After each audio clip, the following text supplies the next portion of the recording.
गोरी अमीर बहू के लंबे नाखून। अरे ओ प्रीता, अरे कहाँ मर गई? चाय नाश्ता लाएगी या मैं खुद बनाकर खा जाऊं? नहीं नहीं माँ जी, मैं बस आ ही रही थी। वो मुन्ने को दूध पिला रही थी, उठकर रो रहा था। वे अच्छा सुन, मुन्ना क्या कर रहा है? मेरे चाय पीने के बाद उसे ले आना, मालिश कर दूंगी। जी माँ जी। ऐसा कहकर सास शारदा चाय नाश्ता कर लेती है। फिर प्रीता अपने 3 महीने के बेटे को सास को सौंपती है, जिसके बाद शारदा अपने पोते की मालिश करती है।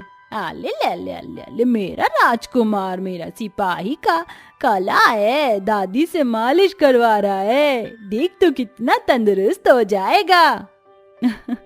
माँ जी जरा देखिए तो सही, कितना खुश हो रहा है आपसे मालिश करवा कर। हाँ, सेवा करवा रहा है मुझसे। आज तक किसी में दम नहीं जो शारदा देवी से काम करवा ले। अच्छा है मेरा पोता, तेरी काली सूरत पर नहीं गया, वरना इसको इतना प्यार नहीं करती। माँ जी, आपको मुझसे तकलीफ है, कोई बात नहीं, लेकिन मेरे कारण अपने पोते से दूर मत होना। मेरे बाद तो ये आपकी गोद में ही खेलता है। हाँ वो तो है, थोड़ा रंग दबा हुआ है, लेकिन मैं मालिश करूंगी और बड़े होते ही मेरे पोते का रंग खिल उठेगा। हाँ माँ जी, हो जाएगा। चल चल, ज्यादा जुबान मत चला काली कलूटी। बउआ सो गया है, उठने के बाद मैं इसको नहला दूंगी। तू जाके काम काज कर, सोफे वोफे के कवर धो ले। ये सुनते ही प्रीता घर के कामों में लग जाती है। शाम को उसके दोनों बेटे आलोक और राकेश घर आते हैं। फिर सब नाश्ता करते हैं। बेटा आलोक, कब शादी करेगा? तेरी वो गर्लफ्रेंड मानी या नहीं? देख, तेरे चक्कर में मैंने छोटे बेटे राकेश की शादी कर दी, अब उसकी भी एक औलाद है। तू शादी कब करेगा? समझता क्यों नहीं? अपनी इन बूढ़ी आंखों से तेरी शादी भी देखना चाहती हूँ और तेरे बच्चों को भी खिलाना चाहती हूँ। बस माँ, अब कर लूंगा शादी। मैंने रितिका के पेरेंट्स को मना लिया है और आपको बताने ही वाला था। अगले हफ्ते हम दोनों शादी करने के लिए तैयार हैं। उसके पेरेंट्स ने शुभ मुहूर्त भी निकलवा लिया है। चलो अच्छा है, मेरी आधी से ज्यादा टेंशन खत्म। मुहूर्त का काम भी उन्होंने कर लिया, बस शादी की तैयारी करवानी है। अरे वाह, ये तो बहुत अच्छी बात है जेठ जी। वैसे मैंने कभी देखा नहीं है जेठानी जी को, फोटो तो दिखा दीजिए। अब तो प्रीता तुम शादी के बाद ही देखना। वैसे हमारा छुटकू डुग्गू कहाँ है? हाँ प्रीता, मेरा बेटा कहाँ है? अजी वो जग रहा है, चुपचाप पालने में खेल रहा है खिलौने से। अच्छा है, मैं मुंह मीठा करने के लिए कुछ लेकर आती हूँ। ये सुनकर प्रीता सबका मुंह मीठा कराती है। अगले हफ्ते आलोक और उसकी गर्लफ्रेंड रितिका, जो कि अमीर खानदान से थी, बहुत गोरी और नकचड़ी भी थी, दोनों की शादी विधि के साथ संपन्न हो जाती है। कुछ देर बाद शारदा अपनी गोरी बहू का कलश गिरवा कर गृह प्रवेश करती है। बहू, अब इस घर की बड़ी बहू तुम हो, अब से सारी जिम्मेदारी तुम पर है और इससे मिलो, ये तुम्हारी देवरानी है। उसकी शादी मैंने पहले ही कर दी थी अपने छोटे बेटे से। हो, ये तो बहुत काली कमली लग रही है। बचपन में धूप में पढ़ाई करती थी क्या? ये अब बॉर्न ही काली सी हुई हो। ओ गॉड, अब मैं इस काली देवरानी को अपने साथ कहीं नहीं ले जाऊंगी, कहीं बेइज्जती हो गई मेरी तो। रितिका तुम ऐसे मत बोलो, तुम्हारी देवरानी है, वो बहुत अच्छी है। जब तुम नहीं थी तो उसने बहुत अच्छे से घर को संभाला है, पर अब तुम भी इसकी मदद करना। सीरियसली, तुम्हें लगता है कि मैं इसकी हेल्प करूंगी? फर्स्ट ऑफ ऑल, मैं यहाँ नौकरानी बनने नहीं आई हूँ। वाह जेठानी जी, आप बहुत सुंदर हो और आपके नेल्स तो बहुत बड़े बड़े हैं। नकली हैं क्या? आपको लगती नहीं है क्या? आप खाना कैसे खाते हो इन हाथों से? मेरा मतलब नाखून लंबे लंबे हैं ना, फोन चम्मच वगैरह पकड़ना मुश्किल होता होगा। और हाथ से कढ़ी चावल खाने में बहुत मजा आता है। छी, इतने गंदे तरीके से खाने को सिर्फ तुम ही खाती होगी। भगवान ने स्पून दिया है ना, मैं उनसे खाती हूँ। और लंबे लंबे नाखून रखने का मुझे बहुत शौक है। तुम्हारे तो वो भी नहीं है, ऊपर से काली हो। अरे वाह, बहुत बड़े बड़े नाखून है मेरी रितिका बहू के। ऐसा लगता है बिल्ली की तरफ पंजा मार देगी सीधा। चलो बहुत बातें हो गई, सब अपने अपने कमरे में जाओ। जी माँ। फिर सब अपने कमरे में चले जाते हैं। अगले दिन नई बहू को खाना बनाना था। बहू, तू अपनी पहली रसोई में क्या बना रही है? माँ जी, मुझे खाना बनाने में कोई दिलचस्पी नहीं है, और कहीं काम करने से मेरे नाखून टूट गए तो? ना बाबा ना, मैं इतना रिस्क नहीं ले सकती हूँ। 5-6 महीनों मैंने अपने टूटने नहीं दिया नाखूनों को। उससे पहले मैंने 1 साल तक टूटने नहीं दिए, बड़ी मुश्किल से बढ़ाया है। वैसे भी मैं यहाँ नौकरानी का काम करने नहीं आई हूँ, इतना सारा दहेज दिया है ना। हाँ हाँ बहू, तुझे काम करने की कोई जरूरत नहीं है। काली बहू है ना, वो घर का सारा काम कर लेगी। प्रीता बहू, खाना तैयार कर दे। जी माँ जी, बस खाना बनने वाला है थोड़ी देर में। तभी प्रीता खाना तैयार करती है, जिसके बाद सभी लोग खाना खाते हैं। ऐसे ही वक्त गुजरता है। अमीर जेठानी कोई काम नहीं करती थी, सारा काम प्रीता ही करती थी। अपने बेटे को भी संभालती थी। वहीं सास और जेठानी मिलकर उसे काली सूरत का ताना दिया करते थे। फिर एक दिन रितिका बेहोश हो जाती है। तभी शारदा डॉक्टर को बुलाती है। फिर वो चेकअप करके बताती है कि रितिका प्रेग्नेंट है। इस बात से सास बहुत खुश होकर अपनी बहू की नजर उतारती है। अब तो मेरे घर में एक और नन्हा मेहमान आने वाला है। रितिका बहू, तू अपने लंबे नाखूनों को काट दे, अच्छे नहीं लगते, इससे कीटाणु भी बनते हैं। क्या बोला माँ जी आपने? मैं इनको काट दूं? बिल्कुल भी नहीं, मैं अपने नाखून नहीं काटूंगी। I love my nails. पता नहीं क्या चुड़ैलों की तरह नाखून उगा रखे। शनीचर होता है, शनीचर, गंदगी रहती है इसके अंदर। कुछ कह रही है क्या माँ जी आप?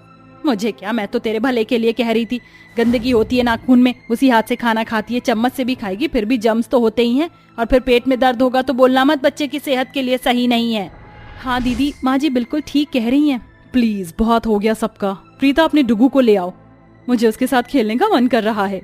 प्रीता डुग्गू के साथ खेलती है तो उसके लंबे नाखून डुग्गू के गाल पर लग जाता है, जिससे वो रोने लगता है। इस बात से सास रितिका को सुना देती है।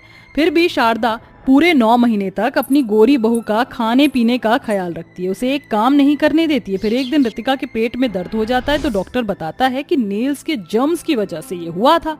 रितिका फिर भी नहीं सुनती। फिर वो एक प्यारी सी बेटी को जन्म देती है और कहती है, मेरी बेटी, माँ जी आपकी गोद में मेरी बच्ची है, जरा दीजिए ना, मैं उसे देखना चाहती हूँ। मैं तुझे नहीं दूंगी जब तक तू अपने लंबे नाखूनों को नहीं काट लेगी। बच्चे को बहुत चुभ जाएंगे और उनकी नरम खाल होती है, कुछ हो गया तो चुड़ैल जैसे नाखून कर लिए। पेट में दर्द हो गया था, फिर भी अकल नहीं आई अभी तक। रितिका जी, आपकी मदर इन लॉ बिल्कुल ठीक कह रही हैं। बच्चे की खाल बेहद नाजुक होती है, आपको नेल कटवाने ही पड़ेंगे। आप चाहती हैं आपकी बच्ची बीमार पड़ जाए? हाँ, इस टाइम बच्चों को बहुत जल्दी बीमारी पकड़ती है। डॉक्टर साहब, मैं ऐसा कुछ नहीं चाहती हूँ। प्रीता, मेरे नाखून काट दो, अब मुझे बस अपने बच्चे का ख्याल है। चलो अच्छी बात है, अपने बच्चे की फिक्र तो हुई कम से कम आपको। इस तरह प्रीता अपनी जेठानी के लंबे लंबे नाखूनों को काट देती है, जिसके बाद वो अपनी बच्ची को गोद में लेकर माँ बनने के सुख को प्राप्त करती है। फिर सब एक साथ खुशी खुशी रहने लगते हैं। इसलिए दोस्तों, जैसे रितिका के गंदे नाखून रखने की वजह से पेट में दर्द हुआ है, ऐसी गलती ना करें। हमेशा अपने नाखून और तन मन को स्वच्छ रखें। सुरेखा अपने दोनों बेटों अद्विक और शुभम की शादी एक ही मंडप में कर देती है। बड़े बेटे अद्विक की शादी एक गांव की देहाती बहू सलोनी से होती है, जो कि 52 गज का लंबा घूंघट कर खड़ी हुई थी। वहीं छोटे बेटे की पसंद की मॉडल बहू मेनका थी। दोनों बहू में जमीन आसमान का फर्क था। जैसे ही वो गृह प्रवेश करके अंदर आती है तो सास सुरेखा कहती है, मेरी दोनों बहू कितनी अच्छी हैं। अभी तक मैंने बड़ी बहू तेरा चेहरा नहीं देखा। इतना लंबा घूंघट क्यों करा हुआ है? मैं तेरी कोई ससुर थोड़ी हूँ। इस घर में मैं हूँ तो घूंघट हटा सकती है, कहीं इतने लंबे घूंघट से गिर गई तो। अरे कोई बात नहीं माँ जी, अब तो मुझे इसकी आदत डालनी होगी, क्योंकि नया नया ससुराल है, घूंघट तो करना ही पड़ेगा ना। बाकी आप मेरी शक्ल देख लीजिए। अरे वाह, मेरी तो दोनों बहू बड़ी खूबसूरत है, एक चांद तो दूसरी सूरजमुखी है। माँ, आपने अपनी बहू की तारीफ कर ली तो हमें भी आराम करने दीजिए, अब थक चुके हैं। हाँ माँ, मैं तो बहुत थक गया हूँ, घोड़े बेचकर सोऊंगा, कल नो ऑफिस। यस माँ जी, मुझे तो ये लहंगा बहुत चुभ रहा है और हैवी भी है। I also want relax. हाँ हाँ, जाओ बच्चों, आराम करो। कल सुबह टाइम से उठना, कल तुम्हारी पहली रसोई है, सोच कर रखना, जो अच्छा खाना आता है वो बनाना। जी माँ जी। ये कहकर चारों बहू बेटे अपने अपने कमरे में चले जाते हैं। सुबह होती है। मेनका बहू लेट उठकर शॉर्ट निकर और क्रॉप टॉप पहनती है। वहीं दूसरी ओर सलोनी बहू शिफॉन साड़ी पहनकर लंबा घूंघट कर लेती है और घर की साफ सफाई करके कान्हा जी की आरती करती है। ओ कान्हा अब तो मुरली की मधुर सुना दो तान, मैं हूँ तेरी प्रेम दीवानी, मुझको तू पहचान, मधुर सुना दो तान। उसकी आरती सुन घर के सभी सदस्य उसके पीछे हाथ जोड़कर आरती करते हैं। आरती खत्म होते ही सुरेखा मेनका को कहती है, मेनका बहू, ये तूने कैसे कपड़े पहने? अब तेरी शादी हो गई है, माना कि तुम मॉडलिंग करती हो, मॉडल हो, पर इसका मतलब ये नहीं कि तू बहू की तरह नहीं रहेगी। तुझे साड़ी वगैरह पहनना चाहिए। मुंह पर इतना मेकअप किया है, थोड़ा शरीर को कपड़े से भी ढक लेती। वो माँ जी, सबकी अपनी अपनी चॉइस होती है रहने की, और मैं ऐसे कपड़े में कंफर्टेबल हूँ। मुझे जेठानी जी की तरह 10 फुट का घूंघट नहीं करना, जो सामने से कुछ दिखे भी ना। फिर आपने तो बोला ही था कि ससुर जी नहीं है, आपसे क्या शर्माना। तो मैं ऐसे कपड़े भी पहन सकती हूँ। क्यों शुभम? मुझे तो कोई प्रॉब्लम नहीं है, नॉर्मल है सब आजकल। देवरानी जी, संस्कार नाम की भी तो कोई चीज होती है ना। हमारी तरह तुम घूंघट नहीं कर सकती हो तो कम से कम साड़ी ही पहन लो। हमें तो तुम्हें ऐसे देखकर बड़ी शर्म आ रही है। और तुम्हारे जेठ जी भी तो हैं सामने। अच्छा, तो जेठ जी की बात है। आप ही बताइए अद्विक भाई साहब, ज्यादा खराब है? मतलब माँ जी और जेठानी जी को इसलिए दिक्कत है कि मैं आपके सामने ऐसे हूँ। आप बाहर जाओगे तो बाहर भी तो लड़कियां इस तरीके से घूमती हैं। उधर तो आप अपनी नजर नहीं चुरा सकते ना। तो मेरे कपड़ों में क्या खराबी है बताइए, मैं गलत कह रही हूँ? देखा जाए तो मैं मेनका की बात से अग्री हूँ, कोई फर्क नहीं पड़ता। वैसे भी ये तो मेरी छोटी बहन की तरह है। तो बस बात खत्म, मैं ऐसे ही कपड़े पहनूंगी। चलिए छोड़िए ये सब, आप सब प्रसाद लीजिए, फिर पहली रसोई का खाना तैयार करना है। तभी सलोनी सभी को प्रसाद देकर रसोई में चली जाती है। वहीं मेनका भी अपनी गैस पर खाना बनाना शुरू कर देती है। चलो, मेरा हलवा तो तैयार हो गया। इतना बड़ा घूंघट कर लिया है, कुछ कुछ सामान दिख नहीं रहा मुझे। तभी खाना बनाते समय सलोनी बार बार घूंघट ऊपर करके खाना बना रही थी, तो वहीं दूसरी ओर गाना सुनते हुए छोटी बहू खाना बना रही थी। उसके चूल्हे पर रखे पतीले से दूध बाहर आ रहा था। सलोनी उसे कहती है, लेकिन वो अपनी धुन में मग्न थी। तभी सास आकर कहती है, हे मारा राम जी, एक लंगड़ो एक काड़ी, मैं इकली सयानी, अरे किस किस ने संभालूं।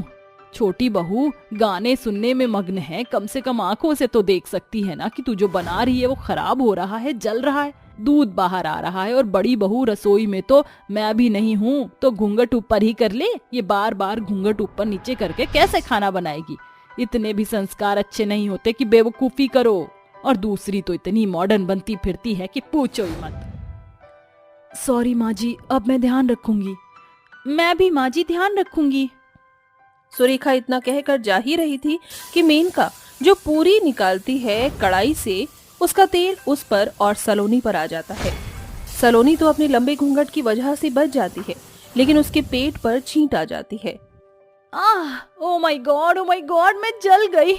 माँ जी मुझे बचाओ, बर्फ लाइए। पता नहीं ये पूरी कैसे उछल गई। हे भगवान, क्या करूं मैं इन बहुओं का। रुक जा, बर्फ लगाती हूँ मैं।